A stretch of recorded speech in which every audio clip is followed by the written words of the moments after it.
اللهم صل على سيدنا ومولانا محمد وعلى آل سيدنا ومولانا محمد وبارك وسلم عليه. میرے واجب الاحترام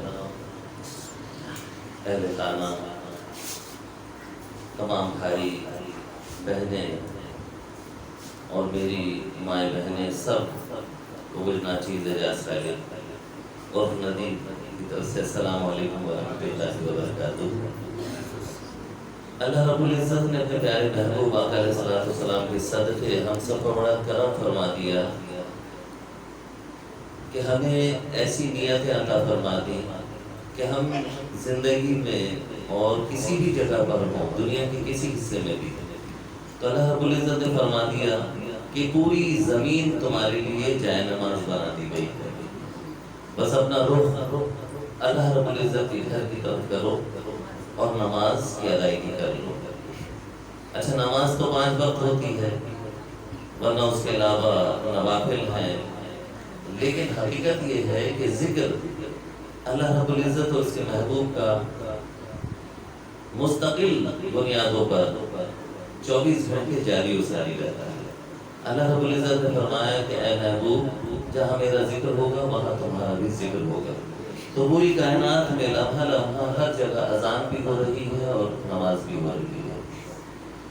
اور اس میں کرم نوازی یہ کہ اللہ نے اپنے محبوب کا ہمیں امتی بنایا اور ساتھ ہی اہل بیت اطہار سے بھی محبت کا سلیقہ عطا فرما دیا کہ نبی کریم صلی اللہ علیہ وسلم نے فرمایا کہ میرے اہل بیت اطہار سے محبت بھی ایمان کا حصہ ہے. جہاں ایمان کا حصہ اللہ رب العزت سے محبت کرنا ہے، اسے ماننا ہے، وہی رسول اللہ صلی اللہ علیہ وسلم کو آخری نبی ماننا ہے، تو ساتھ ہی اہل بیت اطہار سے محبت بھی ایمان کا حصہ ہے. اسی طرح سے بزرگان دین سے بھی محبت بالکل ہونی چاہیے، کیونکہ اللہ رب العزت نے فرمایا کہ میرے اولیاء کاملین سے اگر کسی نے ان کے متعلق خرافات بکی تو میں اس سے اعلان جنگ کر دیتا ہوں. تو لہٰذا اللہ رب العزت نے کرم فرمایا کہ ہمارے جو یہ گھرانے ہیں، بلکہ میں کہوں گا ہمارے وطن عزیز پر بھی بڑا کرم ہے، خصوصاً شہر کراچی پر اور ہمارے اس علاقے پر، ہمارے خاندان میں بھی الحمدللہ جب کبھی کوئی پریشانی کے لمحات آتے ہیں تو ہم تب بھی اللہ اور اس کے رسول کا ذکر کر کے اپنے قلوب کو سکون عطا کرتے ہیں. کیونکہ قرآن پاک میں آیا ہے کہ بے شک ان کے دلوں کا اطمینان اللہ کے ذکر ہے. آج 14 اگست کا بھی دن ہے اور یہ بہت بڑی نعمت ہے کہ آزاد مملکت میں ہم سانس لے رہے ہیں. یہ اللہ تعالیٰ کی طرف سے ایک انعام ہے. حالات کیسے بھی ہوں لیکن الحمدللہ ہم اپنے گھروں میں، اپنی مساجد میں، اپنی انداز میں عبادتیں آزادی کے ساتھ کر لیا کرتے ہیں. ہمیں کوئی روک ٹوک نہیں ہوتی. جو چاہتے ہیں وہ کھاتے ہیں، پیتے ہیں، تعلیم حاصل کرتے ہیں اور روزگار بھی اپنا حاصل کرتے ہیں. تو یہ بہت بڑی بات ہوتی ہے. ورنہ بے شمار ایسے بھی لوگ موجود ہیں جن کے اپنے وطن ہوتے ہوئے وہ جلا وطن ہے، دوسرے ملکوں میں رہنے پہ مجبور ہیں. ان کے دل سے پوچھئے کہ وہ در در کی ٹھوکریں کھا رہے ہیں. اللہ رب العزت نے ہم پر بڑا کرم کیا ہوا ہے کہ ہم اپنے آزاد وطن میں سانس لے رہے ہیں.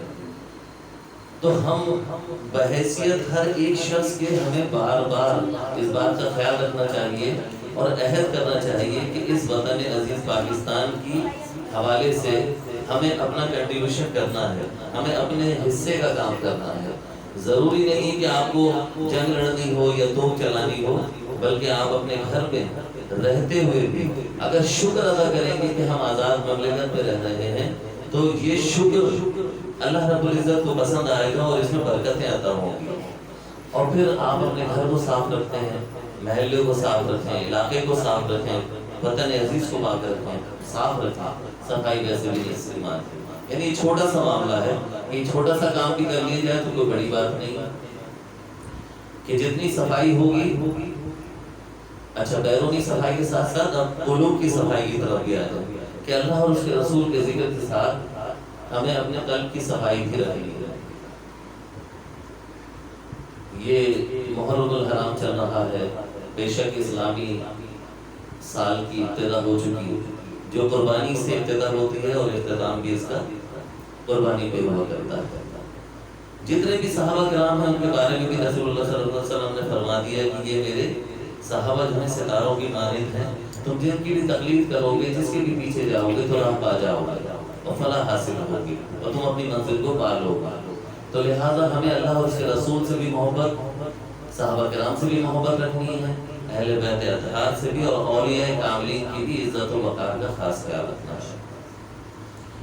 اور الحمدللہ خوشی کے لمحات یا غمی کے لمحات میں دونوں صورتوں میں ہم لوگ اللہ اور اس کے رسول کا ذکر کرتے ہیں، اس سے ہماری خوشیاں دو چند ہوتی ہیں، اور اگر غمی کے معاملات ہیں تو اس میں ہمارا غم ہلکا ہو جایا کرتا ہے۔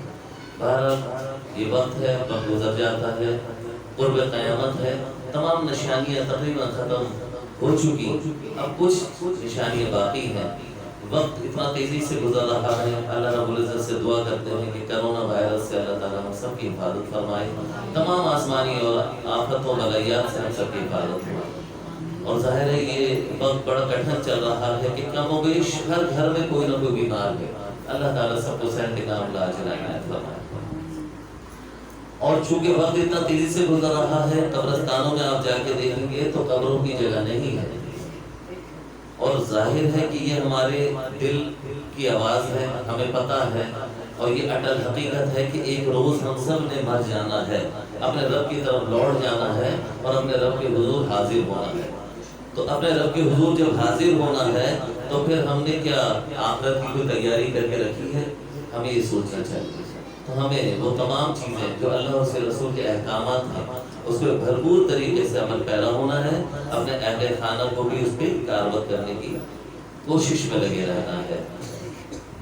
محبت کے ساتھ درود پاک پڑھ لیجیے، اللہم صلی علی سیدنا و مولانا محمد و علی آلہ سیدنا مولانا محمد وبارک وسلم علیہ۔ یہ چھوٹا سا میسج کا عموماً محفلوں میں چونکہ بہت ہماری مائیں بہنیں ہوتی ہیں اور حضرات بھی ہوتے ہیں تو چھوٹا سا پیغام ہوتا ہے، شاید کسی کے دل میں بات اثر کر جائے، کیونکہ حقیقت یہ ہوتی ہے کہ ہم عموماً اس طرح سے گیدرنگ میں نہیں بیٹھ پاتے، تو علیحدہ علیحدہ لوگوں سے بات کرنا مشکل ہوتا ہے، اور ہو سکتا ہے کہ میری بات کسی کے دل میں اترے۔ اور ماشاءاللہ سبھی سمجھدار لوگ ہیں، پڑھے لکھے ہیں، سمجھدار ہیں اور بہت نیک لوگ ہیں، لیکن ہمیں ایک دوسرے کی بات کو سمجھنا چاہیے، آگے بڑھانا چاہیے، اپنے حصے کا کام کرنا چاہیے، کیونکہ ہم بھی نائب رسول صلی اللہ علیہ وسلم ہیں، اور ہم سب کا یہ کام ہے کہ نیکی کی دعوت دیں اور برائی سے روکیں۔ تو محبت کے ساتھ ایک بار پھر درود پاک پڑھ لیجیے، اللہم صلی علی سیدنا مولانا محمد و علی آلہ سیدنا و مولانا محمد وبارک وسلم علیہ۔